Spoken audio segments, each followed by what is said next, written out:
আসসালামু আলাইকুম প্রিয় দর্শক ভাইরা, দেশ ও দেশের বাইরে থেকে যারা আমার এই ভিডিওটি দেখছেন, আশা করি না টেনে সম্পূর্ণ দেখবেন, তাহলে অনেক কিছু শিখতে ও বুঝতে পারবেন ইনশাআল্লাহ। ভাইজান, আজকে আমি আবারও 2টা গরু বিক্রয় করে দিলাম আমার এক ভাইয়ের কাছে।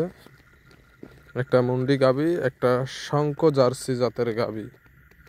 দেখুন শঙ্খ জার্সি গাবির বৈশিষ্ট্য কত সুন্দর, গরুটার কতটুক দুধ হয় কি দেখি আমি দেখাইছিলাম আপনাদের সামনে, বীজ দিছি, সাবড়া দেখাইছি। আমি একজন ব্যাপারী হওয়ার সত্ত্বেও গরু হিটে এসেছে, বীজ দিলাম কেন?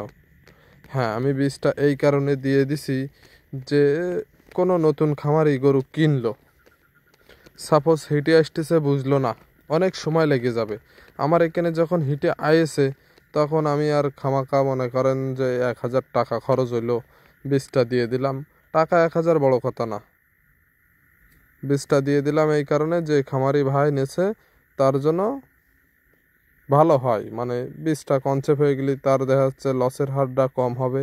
একটা গরু কেনার পরে যদি বীজ কনসেপ্ট না হয় তাহলে কত লস বোঝেন তোই। আর গরুটা যেহেতু জার্সি শঙ্খ জাতের গরু, একটু ছোটই হয়, টাকায়ও অনেক বেশি হয়। তো যাই হোক, আমি গরুটা বিক্রি করে দিছি। এইটা এর সাথে একটা মুন্ডি গাবি বিক্রি করেছি। মুন্ডি গাবিটা 2 দাঁতের, কোলে ষাঁড় বাচ্চা। 2টা গাবি একসঙ্গে বিক্রি করেছি আমার এক নতুন খামারি ভাইয়ের কাছে।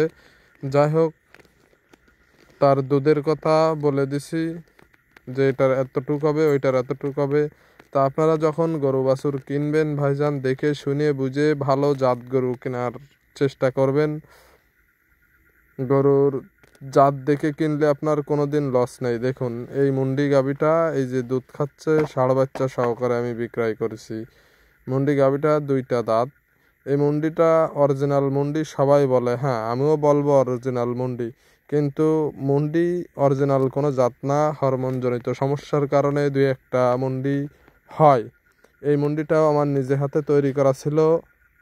এর মার সঙ্গে আমি এক জায়গায় বিক্রি করছিলাম, সেখানতে বাচ্চা অবস্থায় কিনে আমি আরও এক জায়গায় বিক্রি করছিলাম।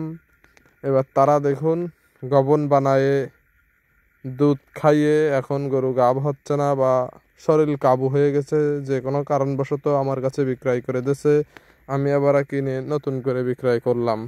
তা যাই হোক, বাছুর শেখ না হোক জালি হোক, আপনারা দেখে শুনে জাত গরু কেনার চেষ্টা করবেন, তাহলে লস খাবেন না কোনো দিন, আর প্রতারিত হবেন না ভাই। দেখে শুনে বুঝে গরু কিনবেন।